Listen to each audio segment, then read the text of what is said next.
प्यार का बड़ा चस्का पार्ट 1। एक नाम सुनते ही अचानक से दूसरी दुनिया में खो सी गई थी रिया।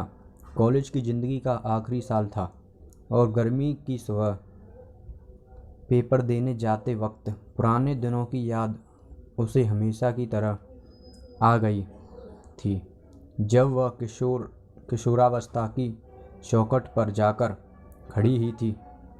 उसे अपने रंग रूप पर थोड़ा थोड़ा गुमान होने लगा। उसकी उम्र से कुछ साल बड़े युवा लड़कों की निहारती आंखें उसे उतना तो बता ही चुकी थी कि वह खूबसूरत है। जब भी वह कहीं जाती, लोग भीड़ में भी उसे निहारते। कभी कभी वह मन ही मन इतराती और तो कभी गंदी निगाहों से खुद को बचाती थी, लेकिन उसका मन कहीं जाकर अटका हो, ऐसा तो अब तक नहीं हुआ था। एक रात चाची के घर में बैठकर टीवी देख रही थी। उसी वक्त दरवाजे पर कोई आया था। दरवाज़ा खुला हुआ था। रिया ने झांककर देखा तो बाहर कोई रिश्तेदार दरवाजे पर खड़ा था। चाची ने उन्हें अंदर बुलाया। रिया को अपने कोई मतलब नहीं था कि घर में कौन आया है। उसे बस अपनी टीवी देखने से मतलब था, जो वह बड़ी तल्लीनता से देख रही थी। इतनी देर में रिश्तेदार भी उसी कमरे में आकर बैठ गए जहां रिया तकिए से टिककर टीवी देख रही थी। लेकिन रिश्तेदार के साथ जो अजनबी चेहरा कमरे में दाखिल हुआ तो रिया का ध्यान अचानक ही उस चेहरे पर चला गया। सांवला सा चेहरा था। रिया चुपचाप उठकर किचन में चली गई, नाश्ता बनाने में चाची की मदद करने के लिए।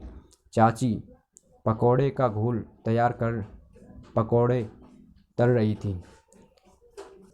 इतने में रिया के भाई भी आ गए और उस नवेले चेहरे की पूछताछ शुरू हो गई।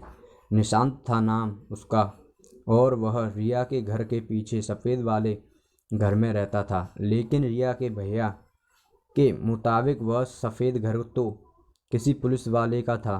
भैया ने फिर पूछा कि आपके घर में कोई पुलिस विभाग में है क्या? जवाब आया, हाँ मेरे फूफाजी।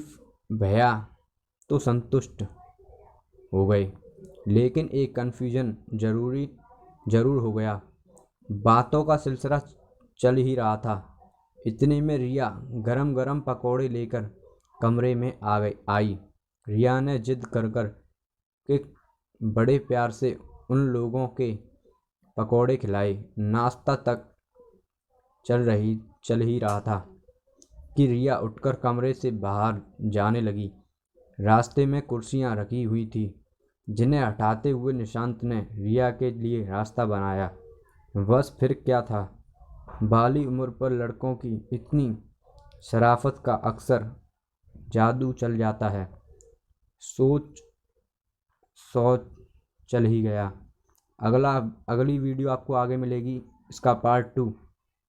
अगर ये वीडियो हमारी आपको अच्छी लगी तो हमारी वीडियो को लाइक कर देना और चैनल सब्सक्राइब कर देना।